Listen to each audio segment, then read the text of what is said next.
The Nomo. In The Master of Speech, Shannon Dory describes the appearance of the alien Nomo who were thought to have originally come from the Sirius star system. The description presented in the book were based on information presented by the Dogon elder Ogo Temeli. After they left Earth, Dory believes the Numo went to the Pleiades, and it was from there that they returned a second time to Earth. Both star systems play a significant role in the mythology. Ogo Temeli described the Numo as being amphibious and self-fertilizing. They were green, serpent, lizard, and fish-like beings who were more comfortable in water than on land. They had red eyes and sharp pointed teeth. They were also described as being like chameleons, with some having cascades and other horns. In the mythology, the androgynous Numo were identified as being female because their androgynous appearance tended to appear more feminine than masculine. They were identified with the goddess in world mythology and were symbolized by the sun because they were all also self-fertilizing. They were identified as being virgin goddesses. It was from descriptions given by Ogo Temeli that the true physical and spiritual makeup of these beings came alive. In the book, Doris shows pictures of ancient Ubaid artifacts that depicted the Nomo as they were described by Ogo Temeli. These statues date from 4500 BCE and were uncovered in southern Iraq from the ancient village of Ur. The crucial point of the Dogon religion wasn't simply based on the fact that ancient alien beings came from another star system to Earth. The primary focus of the religion was that these aliens combined their DNA with the animals of Earth to create humanity. Because the Numos world was dying, they planned to incorporate their consciousness into the Earth beings they created and then live here on the planet. What the Dogon religion tells us is that their experiment failed. The Numos' physical characteristics are what we normally associate with inferior species. The fact that Ogo Temeli described these snake and fish-like beings as superior to humans must have seemed unthinkable in 1946. It was from descriptions given by Ogo Temeli that the true physical and spiritual makeup of the Numo was revealed. According to Ogo Temeli's description of them, the Numo, whom he also referred to as the Serpent, were amphibians that were often compared to serpents, lizards, chameleons, and occasionally even sloths because of their being slow moving and having a shapeless neck. They were also identified as fish capable of walking on land. While they were on land, the Numo stood upright on their tails. The Numo's skin was primarily green, but like the chameleon, it sometimes changed colors. It was said to at times have all the colors of the rainbow. Now, what we know of earthly chameleons is that their color changes according to mood changes or temperature changes. Ogo Temeli made several references to the fact that the serpent had horns or even a cascade. In one passage, he described the skull of the Numo, saying that there was an ear of millet and a long crack protruding from the serpent's skull. There was another reference to this long horn or cascade protruding from the Numo skull, where when Ogo Temeli described the hood worn by the Numo ancestor, relating his head to a stalk of corn. He said the Numo's head fits into the oblong hood in the same way that a stalk of corn fits into its husk. This is not unlike the tongue of the Numo, which Ogo Temeli described as being forked. A chameleon's front feet have two fused toes pointing outward and three fused toes pointing inward. The fingers of the Numo were likewise unusual and differed from humans, according to Ogotemeli. The physical appearance of the Numo can be seen in the jewelry and other styles of the tribe. In other examples of the Dogon mimicking the appearance of the Numo, members of the tribe wore a circlet of green beads on their temple to mimic the Numos, glittering forehead, and necklaces to represent the wrinkles of the serpent's neck. The two red beads members of the tribe wore on their nostrils signified the Numos' red eyes. Other tribal members wore copper bracelets on their wrists and elbows, to represent the circular bones that extended from the skin at that part of the serpent's arms. The Numos' arms were said to be flexible and have long, unjoined bones. Ogotemeli also made reference to the fact that the serpent had no external ears, only auditory holes. This is some indication that the Numo may have had to use some device to communicate with humans. At one point, Ogotemeli indicated that humans communicated with the Numo through a drum. Women also filled their teeth to a point to mimic the sharp teeth of the serpent and had tattoos on their bodies that resembled the lines found on the Numo's belly. If we examine the Ubaid figures, we see these Numo beings described by Ogotemeli. These figures were uncovered in Ur in southern Iraq and date from around 4500 BCE, according to Gordon Child. They came from prehistoric villages of the Ubaid culture that was named after a site near Ur, explored in 1922. Child said they reappeared in northern Mesopotamia, where they were found at many sites from the Kurdish foothills in Assyria, east of the Tigris River, to the bend of the Euphrates near Carchemish, and even further west.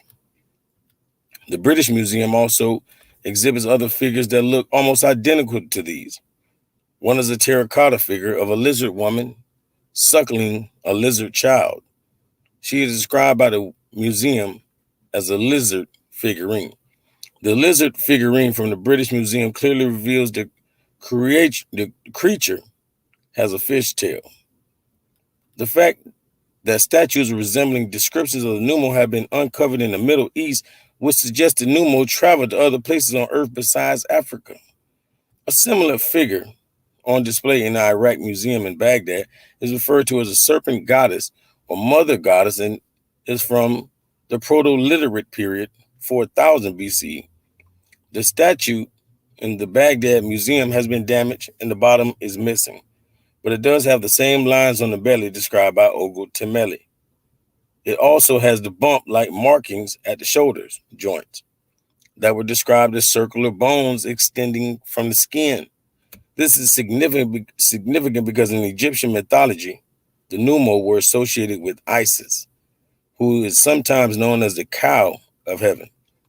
Ogotemeli also said the Numo were amphibious, living both on land and in water. It is evident from the Dogon religion that the Numo preferred water to land, as their fish-like tails would have been more useful in moving in water than on land. Dogon mythology tells that the Numo preferred dark, cool caves and liked to move about at night rather than in the daylight. It is possible that they might have been affected by the sunlight in the same way as these modern, long-toed salamanders were. Not only did the kittlefish have the ability to live both in and out of water like the Numo, but they were also self-fertilizing like the Numo, both having male and female reproductive organs. Ogotemeli told Grial that the Numo were not only amphibians, but also self-generating and androgynous. He said by a special dispensation permitted only to them, they were able to fertilize themselves, being dual and bisexual. When the Numo combined their DNA with the terrain animals, The experiment appeared to succeed, and the first humans were born self-fertilizing and immortal, like the pneumo. Compared to the kittlefish, these individuals represented about 85% of the species. It wasn't until after the birth of a single-sex male that it became evident that the experiment had failed. The single-sex males, if compared with the kettlefish, represent about 15% of the population, and these individuals were born mortal with no knowledge of a previous existence. Ogo Temeli described the first biological experiment, which involved a union between the pneumo and Mother Earth, as resulting in the birth of two types of human pneumo hybrids. One offspring was born normal, like the pneumo, meaning it was an androgynous or a twin pneumo. The other offspring, however, was defective. It was a single-sex male known as the jackal. Throughout the religion, references to twinness representing self-fertilizing androgyny, even though the twin pneumo were identified as being self-fertilizing androgynous beings. The Dogon people perceived them as feminine. They were identified with the sun, which was a female symbol. The jackal, on the other hand, was a single-sex male. He was the defective offspring identified with the moon. Ogo Temeli explained how the original incident was destined to affect the course of things forever. From this defective union, there was born, instead of the intended twins, a single being. The Thos aureus, or jackal, symbol of the difficulties of God. From these first offspring, the Dogon perceived the androgynous human, or pneumo hybrid, as being feminine and good, while the brother of this being was perceived as having been born soulless. According to the Dogon religion, the pneumo were able to communicate with each other and with other animals and plants on a level unknown to humans. Because the jackal did not have this connection, Ogo Temeli said he was alone from birth. The religion indicates that the reason the experiment failed was because the pneumo neglected to take into account the problem of combining their androgynous, spiritually developed DNA with the DNA of a single-sexed, unevolved, mortal animal. The pneumo were unaware that their spiritual essence was connected to their biological essence, and tampering with one affected the other. Since the pneumos spent most of their time in water, they probably communicated using sonar in the same way the dolphins do. Underwater with closed cavities, they can communicate over astonishing distances, the order of 6 miles for the bottlenose dolphin and the order of 500 miles for the finback whale. According to Ogo Temeli, it was the pneumo who taught writing and language to humans. The Dogon are said to have originated in Egypt, and there are strong parallels between Dogon and ancient Egyptian mythology. It is possible that when the pneumo tried to transfer their method of communicating to humans, they had to do it by transferring their acoustic analogs, which they interpreted as echoes from the objects hit by the sound. There are passages and conversations with Ogo Temeli that refer to the fact that the pneumo had to keep moist in order to stay alive. Lania, a cedar oil, which came from a tree identified as the pneumo's tree, was used by the pneumo to keep their skin from drying out. Moisture was seen as the life force. Ogo Temeli said that allowing the serpent to sweat would rob him of his strength, and he would die. During rituals or ceremonies associated with the pneumo, great effort was made to prevent the Hogan, who represented the serpent, from suffering fatigue or sweat. Ceremonies took place in the caves of Kunu Sese. This tells us that the pneumo used some kind of mechanical device to move around because they were unable to maneuver quickly on land. They must have had restricted areas where the device was not used because of its effect on the crops. There's also some suggestion the device was made of iron to protect the land from the flames it emitted. According to Ogun Temeli, iron was the color of shade, and the sandal the serpent wore to move about was made of iron. Iron protected the soil from the feet of fire and ceremonies at Nanduli. When the priest became identified with the numo, he put on 2 iron sandals, which lay on the altar. When the Dogon first made sandals to copy the numo, they used iron. But eventually, the numo convinced them to use leather because it was more comfortable and easier for walking. In their spaceships, the numo were identified with copper, a ram, a rainbow, the sun, and a calabash. Ellie told how the ram had the power of movement once it had risen into the heavens. When it moved in the clouds, he continued, it left a track of 4 colors that looked like a rainbow. As Griali reported, his left forefoot made a black track, his right a red track, the 2 others, one green and one yellow. That fourfold track was called the Numos track. It was further said that when there were violent storms, the golden ram plunged into the water of the Bananga marsh, south of Lower Ogle, amongst the water lilies for protection. This indicates that a rainbow of colors was seen when the Numo traveled through the sky and that violent storms were dangerous to them. And so they took cover in the marshes amongst the water lilies.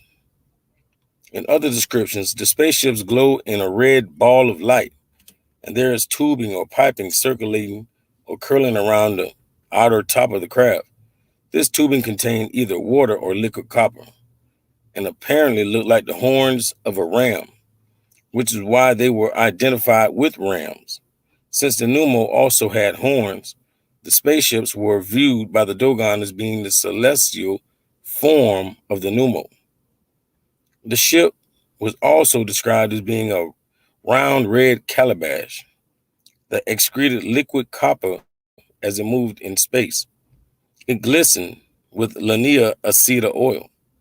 Ogo Temeli identified the copper with the ram's fleece that he said was excreted by the water spirits in the damp atmosphere of heaven. There is evidence that the Numo used liquid copper for fuel and that they mined it over bodies of water. Water and sun symbols were synonymous and signified the Numo. Another passage mentions the cave of the steady women, out of which the serpent came at night, and another cave called the cave of God's baobab, to which he returned at dawn. Some people, Ogre Temeli said, had seen the spirit of the serpent in full daylight, bright beige in color, and on the piece of land called Place of Rest, which had been intentionally left unseeded in the field of the serpent's priest. This bright beige object curled in the unseeded field was probably either the Numo spaceship or the transportation device described earlier in this chapter. They lacked feet or legs, and unlike us, could not maneuver quickly on land. They are believed to be of ancient Egyptian descent. After living in Libya for a time, they settled in Mali, West Africa, bringing with them astronomy legends dating from before 3200 BC.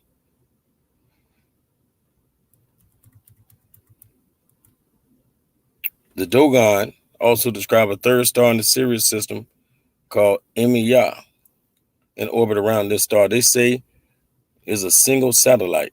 Today, Emiya has not been identified by astronomers. The Dogon say their astronomical knowledge was given them by the Nomos, amphibious beings sent to Earth from Sirius for the benefit of mankind. The name comes from a Dogon word meaning to make one drink, and the Nomos are called masters of the water. the monitors, and the teachers. The Dogon tells the legend of the Nomos, awful-looking beings who arrived in a vessel along with fire and thunder. After they arrived here, they put out a reservoir of water onto the earth, then dove into the water. They were saviors and spiritual guardians. The Numo divided the body among men to feed them, aka breastfeeding. That is why it is also said that as the universe had drunk of his body, the Nomo also made men drink. He gave all his life principles to human beings. The Nomo was crucified and resurrected, and in the future will again visit the earth, this time in human form. Later, he will assume his amphibious form and will rule the world from the waters. The Dogon also claimed that a third star, Emiya, existed in the Sirius system, larger and lighter than Sirius B. This star revolved around Sirius as well, and around it orbited a planet from which the Nomos came. Chronologically, the earliest of these amphibious entities would appear to be the Babylonian fish people. They were known to the Babylonians as the Anadodal, which translates as repulsive. But notwithstanding their unappealing appearance, they were sufficiently influential for the Babylonians to accept their teachings and acquire from them the fundamental tenets of civilization. The most august member of the Anadodal was Oannes, portrayed in ancient Babylonian depictions as a curious, complex hybrid of human and fish, with a bearded man's head beneath the head of a fish, and the body of a fish borne upon the back of a man's body. According to Babylonian legends, this aquatic deity would come on land during the day to teach the people, and would dive back at night into the Persian Gulf, where he lived in an underwater palace called the Apsu. Was Oannes the original Nomo? Equivalently to Oannes in the religion of the Philistines at Philistia, in what is now Israel, was a human-bodied, fish-tailed deity called Dagon. Further to the west, pharaohs in northern Egypt was said to be the home of the old man of the sea, a shape-shifting amphibious deity known as Proteus, son of Oceanus, and renowned among the ancient Greeks as an oracle. Significantly, their traditional legends specifically claim that he often sheltered in a cave to avoid the heat of Sirius. Osiris and Isis are also referred to as the corn gods.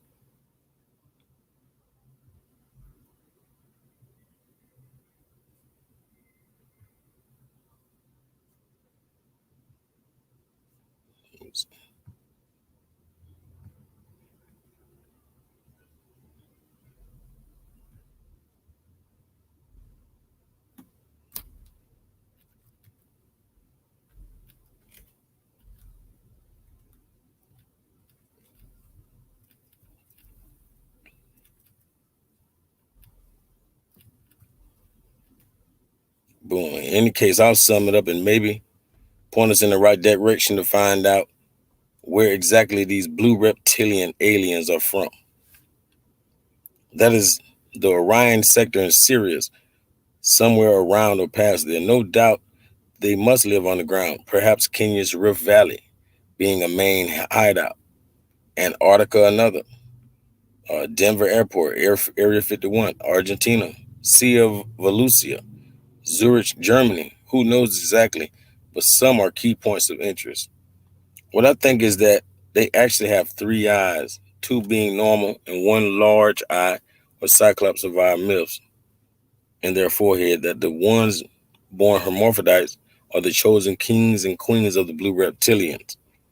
We know that the Great Pyramid of Cairo was altered by the other two pyramids to point to Orion as a main clue for that warrior of the sky and evils upon us who destroyed our earth twice, along with 7 light year in size evil energy that was known as Satan. They say, okay, let's see.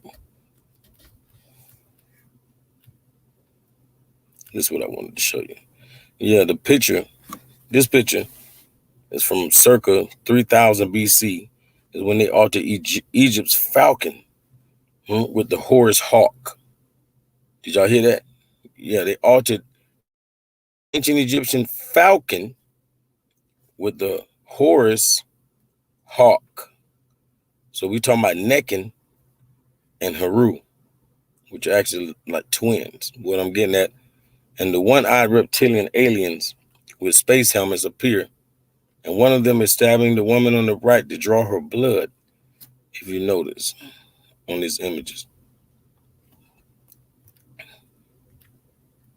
sacrificing her to rehybrid her Uman blood with theirs. That's another ancient Native American word, Uman, coming from the god Tekken Uman, blood with theirs. Thus, we became Uman, humans, or barbaric nature.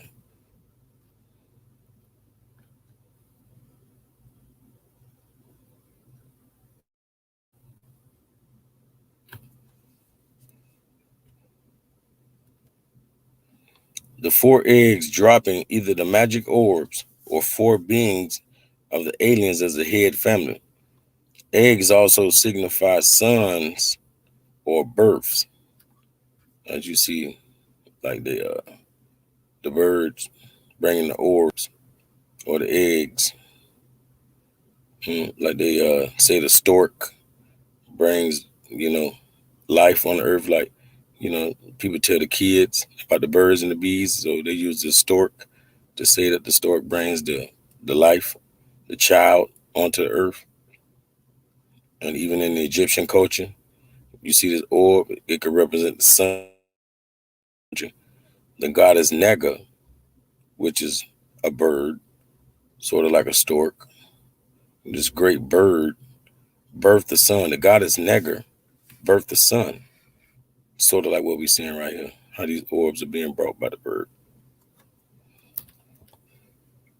This picture of the Richat structure may be where they originally landed in Mauritania. And Mauritania actually means the land of the giants. So this would have been the first place these giant beings came. Then migrated with the Dogons to Kenya and Egypt, explaining the advanced knowledge of the Dogons to the stars, and especially the Sirius star system and the mysterious Nibiru, or hidden planet.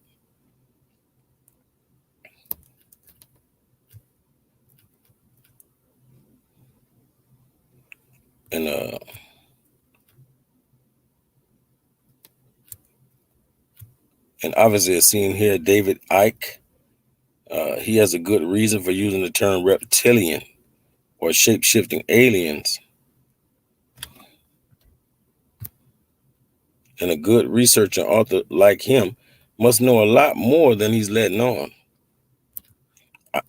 I would imagine being cautious, as some of you should also be if you uncover hard facts. In any case, the hunt for the blue reptilians is a good project for you of where they are here on Earth and where they came from. Now, the Dogons know secrets about the Orion sector, Sirius, and this mysterious Nibiru planet, which may very well be where they came from. The one thing that the ZMO, or the satanic sun worshippers and the like worship or praise highly, is gold, which was even evident by the Kaka, upper Egyptian kings who slaughtered and took over Lower Egypt, like the Phoenicians also did around the Mediterranean during their expansion circa 800 BC. In Egypt, the sign for gold looks like the bottom half of the sun with little rays jutting out. The word in Egyptian is Nebu. That is also alike to say Nibiru. The Dogons also relate their mystical lake where amphibian like aliens appeared, whereas we know the Dogons also trekked to Egypt, perhaps being the reason for the Egyptian Ogdad of the 8 gods and the goddesses of amphibian reptilians from Nibiru.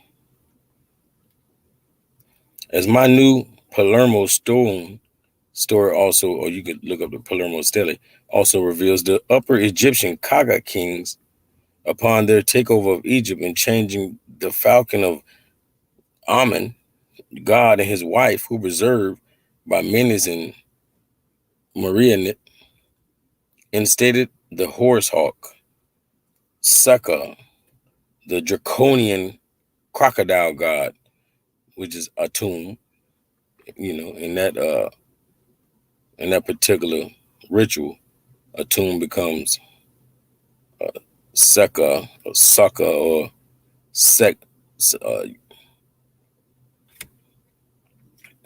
Sebek, yes, and changed neat to knit, a mite. Then they held her festivals that were held practically every 2 years in 8 months. Draconians probably being a more proper term for the reptilians of Nibiru, which again was also reflected in Samaria and Babylon. And we know of what Zechariah Sitchin thinks about spaceship landing ports over there. As stated, the rigid structure may very well be the imprint left behind from their spaceship when they hooked up with the Dogons. Commonly, many African tribes also practice voodoo or earth soil magic, aka roots, like the Nyamas or the Gini or the evil Yorubas of Kenya and Dodana. Magic they may have learned from the Draconians and more powerful than the Kabbalah. This is those joints, or almost like bone that protrude towards the shoulder that was spoken of earlier. And this is the cascade off of the head of the reptilians.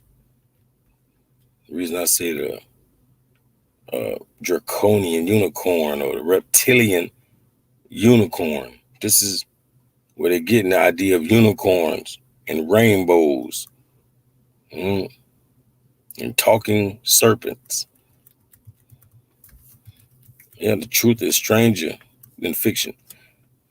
The interesting thing is that when you look at Orion under his muscle, also looks like a woman's.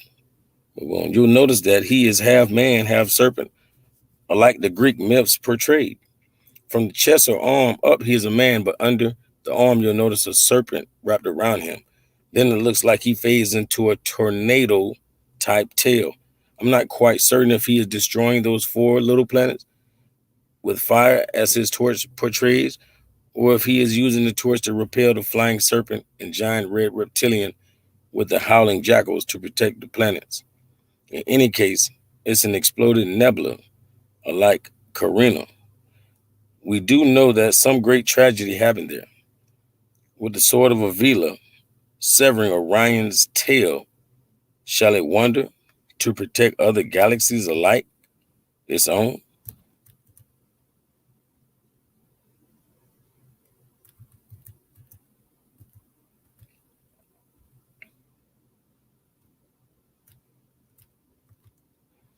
Egyptian Eye of Ra, the hermaphrodite, sun worship of blood sacrifices. Today's secret societies like the ZMO, hermaphrodite, or Horeb and Hera, which equals Hathor. So it's a duality. We're looking at 2 gods. So we're looking at the duality of that one. But we're saying Horeb and Hera is where you're getting Hathor, or statues of Ur. Babylon, aliens first landed at Richat, which, associated with the Dogons in Kenya or Upper Egypt, Yoruba, and Nyama, voodoos, or, so-called evil spirits, Mandrake, mole in the fire hole, exchanging the Christ golden oris of the Black Horus. Yeah, the 8 entwined serpents or hermaphrodite self-creating. Yeah, that's where we get the Ogdad from, the 8 entwined spirits of hermaphrodite self-creating aliens are like their series A and B paths. That's where we're getting at. The Eye of Ra on the astrological level, coming from Sirius.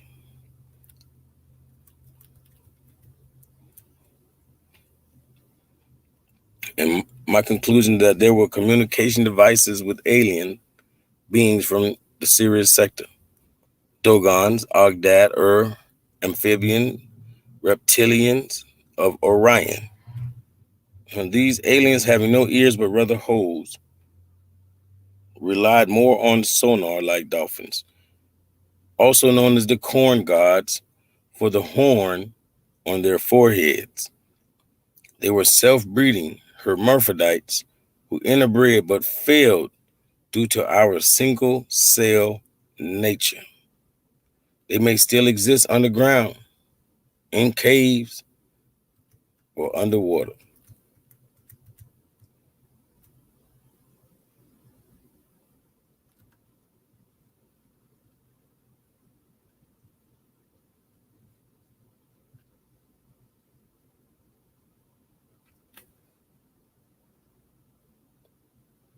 And that's pretty much been the conclusion. I definitely appreciate y'all stopping in. Let me run that slideshow by one more time.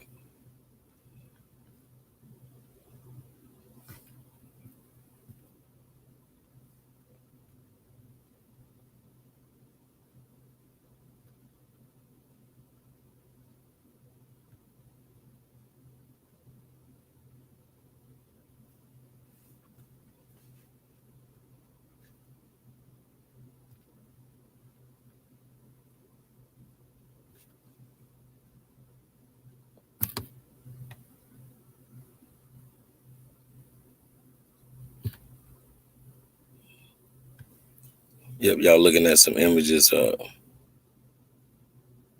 a presentation I've been working on for a long while called Gods and Persons. And I feel like obviously the Dogon have a lot to do with that.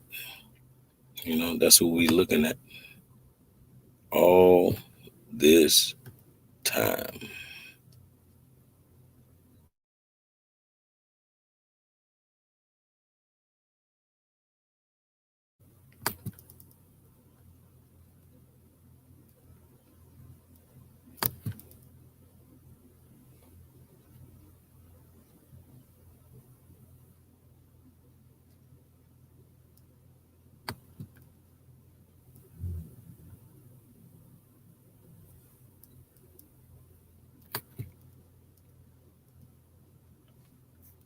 I thank you all. Peace and